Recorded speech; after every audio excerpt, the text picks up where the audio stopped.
Hello dear students, welcome to my science academy. हम पढ़ रहे हैं बीएससी पार्ट थर्ड ईयर की सॉलिड स्टेट फिजिक्स और आज का हमारा टॉपिक है ड्रिफ्ट वेलोसिटी, अपवाह वेग कि चालकों में जो इलेक्ट्रॉन का अपवाह वेग क्या होता है और अपवाह वेग और चालकता माध्यमोत्पत्त इनमें क्या संबंध होता है। तो स्टार्ट करते हैं ड्रिफ्ट वेलोसिटी।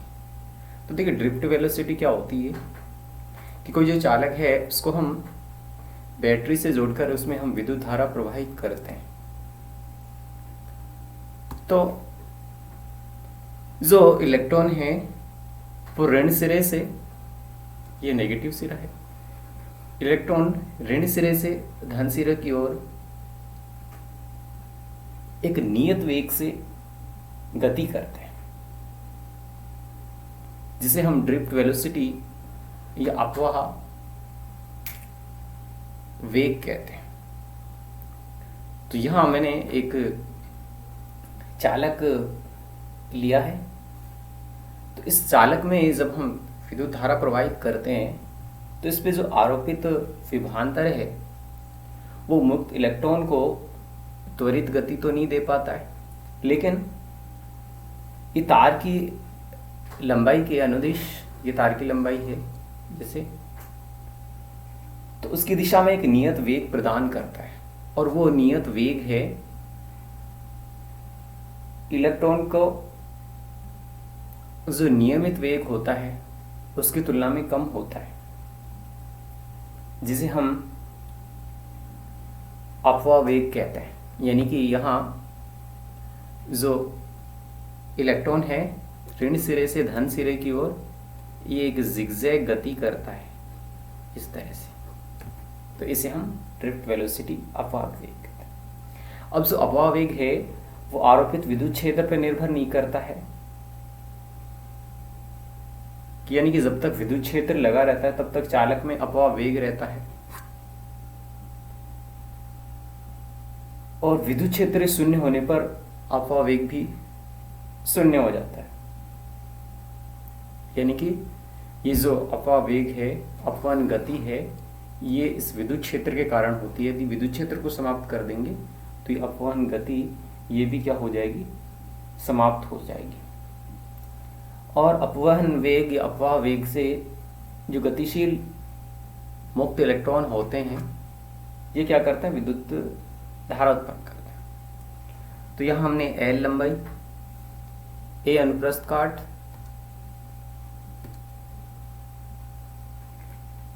का एक तार लिया है और तार के सिरों को विभवांतर से जोड़ रखा है, एक बैटरी से V विभवांतर से, जैसा कि डायग्राम में आप देख पा रहे हैं। तो जो तार के प्रत्येक बिंदु पर एक विद्युत क्षेत्र होगा जो कितना होगा, F इक्वल टू माइनस, देखो F इक्वल टू क्या होता है, QE। अब यहाँ इलेक्ट्रॉन के आवेश के लिए लें QE, तो इसे हम लिख सकते हैं माइनस QE। अब इसके कारण विद्युत क्षेत्र में विपरीत दिशा में, देखिए विद्युत क्षेत्र की गति किस दिशा में, इस दिशा में, इस डायरेक्शन में, और इलेक्ट्रॉन गति किस डायरेक्शन में कर रहे हैं, माइनस से प्लस की ओर, यानी इस दिशा में, विपरीत दिशा में दोनों गति कर रहे हैं। यानी कि जो अपवन गति है वो इलेक्ट्रॉन जो विद्युत क्षेत्र की दिशा है उसके विपरीत होती है।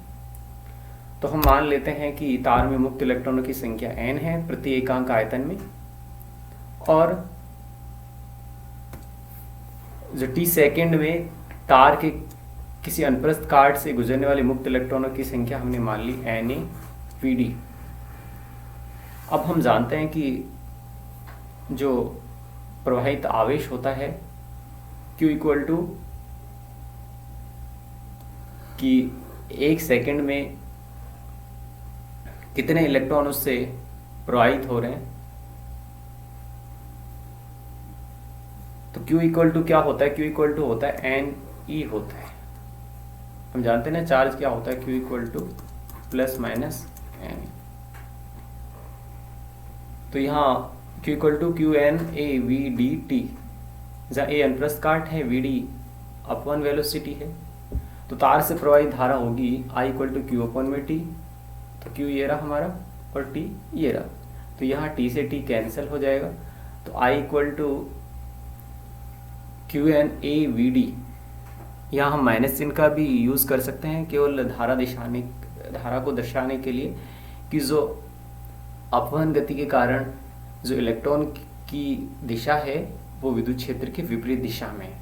और फिर बाद में इसका हम मोड लेते हैं, जो अपवहन वेग वी आता है तो बाद में वो हमारे पास क्या हो जाता है, पॉजिटिव हो जाता है। तो धारा घनत्व तो क्या होता है, J equal to I upon में, यानी कि एकांक विद्युत क्षेत्र में जो बहने वाली धारा है वो धारा घनत्व तो कहलाती है। तो I की वैल्यू हमारे पास यहाँ है Q N A V D upon में ए।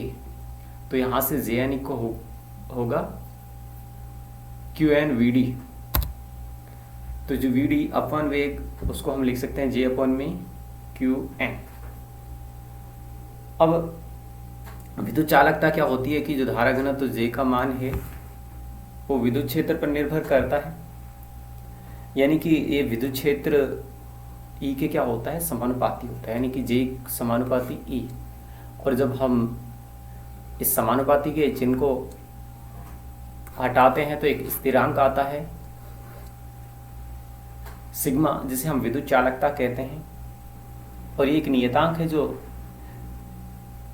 किसी तार की, जो भी हम तार यूज करें उसकी विद्युत चालकता कहलाती है। तो सिग्मा यहाँ से निकाल सकते हैं, sigma equal to G upon में ए, सिग्मा इक्वल टू होगा Q N V D upon में ई। अब माध्य मुक्त पद क्या होता है कि जो ये जो तार था एल लंबाई का हमने लिया था, इसमें इलेक्ट्रॉन लगातार क्या कर रहे हैं, टक्कर कर रहे हैं। तो इलेक्ट्रॉन द्वारा, या सॉरी मैंने दो नहीं लिखा,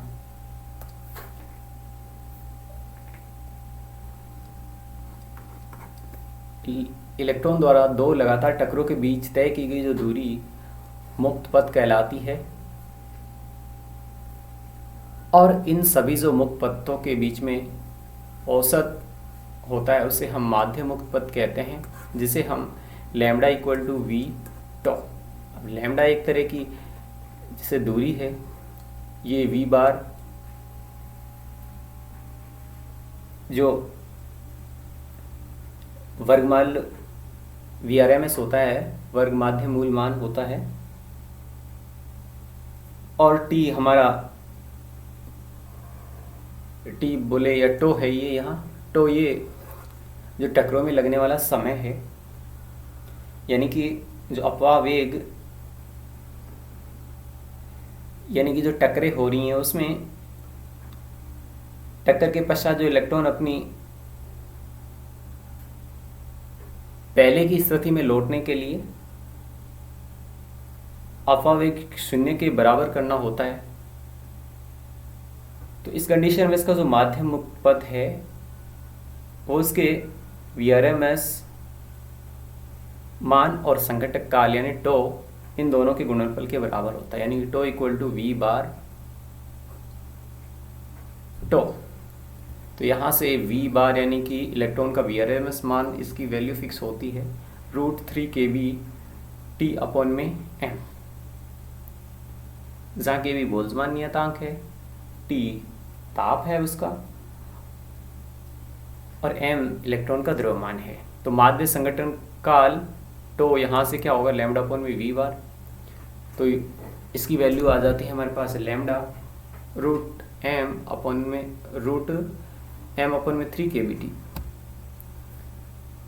तो यहाँ से सिग्मा इक्वल टू क्या होगा, Q square N tau m। तो यहाँ हम टो की वैल्यू रखते पिछली समीकरण से, तो sigma equal to N Q square by m into lambda √m upon में 3 kBT। तो माध्य मुक्त पथ लैम्डा आ जाता है सिग्मा m अपॉन में N Q square √3 kBT upon में m। तो ये आ जाता है इलेक्ट्रॉन की अपवन गति में माध्य मुक्त पथ। Thanks for watching the video.